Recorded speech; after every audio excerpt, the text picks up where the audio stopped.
So hello everyone, এটা হচ্ছে গিয়ে বিয়েবাড়ির ফাইনাল পার্ট। তো চলো বন্ধুরা, আজকের এই পার্টে কিন্তু তোমাদের সাথে শেয়ার করবো যে মেইন কোর্সে ঠিক কী কী খেয়েছিলাম। মেইন কোর্সে কিন্তু অনেক ভালো ভালো ডিশই ছিল, তো তোমরা অবশ্যই কিন্তু মেনু কার্ডটা একটুখানি পজ করে দেখে নিও, বিকজ সব কিছু তো আমি খেতে পারিনি।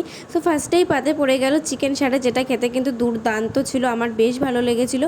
তারপরে কিন্তু ছিল ঝুড়ি আলু ভাজা, ডাল আর ভাত, যেটা আমি স্কিপ করে গেছিলাম। তারপরে নিয়েছিলাম এখানে ফ্রাইড রাইস, আর নিয়েছিলাম কিন্তু মাছটা কিন্তু বেশ ফ্রেশ ছিল আর বেশ ভালো লেগেছিলো খেতে। আর দেখতেই পাচ্ছ এখানে কিন্তু মিক্স ফ্রাইড রাইস ছিল, যেখানে কিন্তু কাজু কিশমিশ, তারপর হচ্ছে কি চিকেনের পিস, আর সাথে কিন্তু চিংড়ি মাছও ছিল, তো বেশ ভালো হয়েছিল। আর তারপরে কিন্তু আজকে সোস টপার ছিল মাটন কষাটাও খুবই ভালো হয়েছিল। সাথে কিন্তু বোন নিয়েছিল এখানে দেশি মুরগি, বোন মাটনটা খেতে অতটা ভালোবাসে না, তাই জন্য কিন্তু ও দেশি মুরগি নিয়েছিল।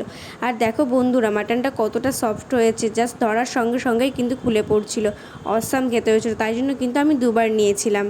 তো তারপরেই কিন্তু পাতে পড়ে গেছিলো চাটনি আর পাঁপড়, আর বোন দেখো এখানে কত সুন্দর কিন্তু পাঁপড়ের সাথে চাটনিটা নিয়ে কিন্তু মুখে ঢুকিয়ে দিল, ওর আবার চাটনি খেতে একটু বেশি ভালোবাসে। তো দেন আমিও চাটনি দিয়ে খাওয়ার পর কিন্তু পাতে পড়ে গেছিলো রসগোল্লা, আর সাথে কিন্তু সন্দেশ। আর লাস্টে তো আমাদেরকে এই গরমকালে ঠান্ডা করার জন্য দিয়েছিল একটা আইসক্রিম, তো সেটা খেতে খেতেই বাড়ি চলে আসলাম। তো ভিডিওর এই পার্টটা তোমাদের কেমন লাগলো অবশ্যই কিন্তু কমেন্ট করতে একদমই ভুলো না, অবশ্যই চ্যানেলটা সাবস্ক্রাইব করে দিও। দেখা হচ্ছে আবার নেক্সট কোনো ব্লগে, ততক্ষণ তোমরা ভালো থেকো, টাটা।